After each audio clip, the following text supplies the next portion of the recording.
2024 நாடாளுமன்ற தேர்தலுக்காக அமைக்கப்பட்டது இந்தியா கூட்டணி அப்படின்னு சொன்னாலும் அதில் பல கட்சிகள் இன்னும் தொடர்ந்து இருக்கிறாங்க.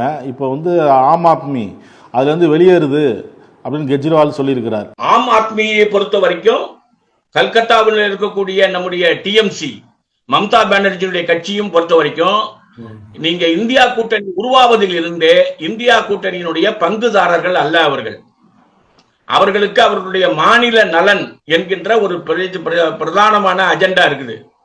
மேற்கு வங்கத்தை முன்னேற்றுவதற்காக யாருடனும் கூட்டு நிபந்தனை அடிப்படையில் சென்ட்ரல் கவர்மெண்டை எதிர்க்கணும் என்ற ஏற்பாடு மம்தா பானர்ஜிக்கும் கிடையாது, ஆம் ஆத்மிக்கும் கிடையாது. நீங்க பஞ்சாப்ல எல்லா ஆட்களும் ஒன்றாக இணைந்திருந்திருந்தால் பிஜேபியினுடைய நடவடிக்கைகளை பஞ்சாப்ல மிகப்பெரிய அளவுக்கு நம்மளால தடுத்து நிறுத்த முடியும். காங்கிரஸ் ஒரு சில தவறுகள் செய்திருந்தாலும் கூட கொஞ்சம் இறங்கி பேசக்கூடிய வேலையை ஆம் ஆத்மி கட்சி செய்யாது. ஏன் செய்யாதுன்னு சொன்னா, டெல்லியில பஞ்சாப்ல அப்படின்னு பார்க்கும்போது டெல்லியில அதிகமாக இருக்கக்கூடிய ஆம் ஆத்மியை காங்கிரஸ் சரியாக பயன்படுத்தவில்லை. அப்ப அவங்க ரெண்டு பேருக்கும் இடையில இருக்கக்கூடிய அந்த குடுமிப்பிடி சண்டை இருக்கு பாருங்க, அது இந்தியா கூட்டணியினுடைய பல நடவடிக்கைகளில் இருந்து ஆம் ஆத்மியை வெளியே வச்சிருக்கு.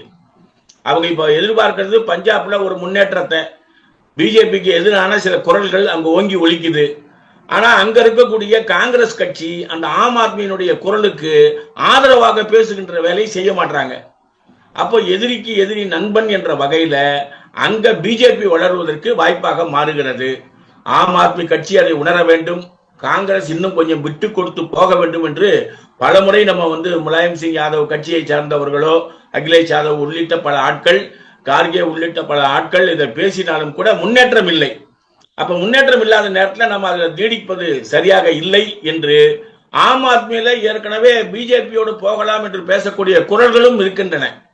அதை ஒட்டி ஈடியினுடைய நெருக்கடிக்கு பயந்து அல்லது அந்த காம்ப்ரமைஸ் ஆகி போகலாம் என்று நினைக்கக்கூடிய அந்த அணுகுமுறை என்பது ஆம் ஆத்மியினுடைய முடிவாக வெளியே வந்திருக்கிறது.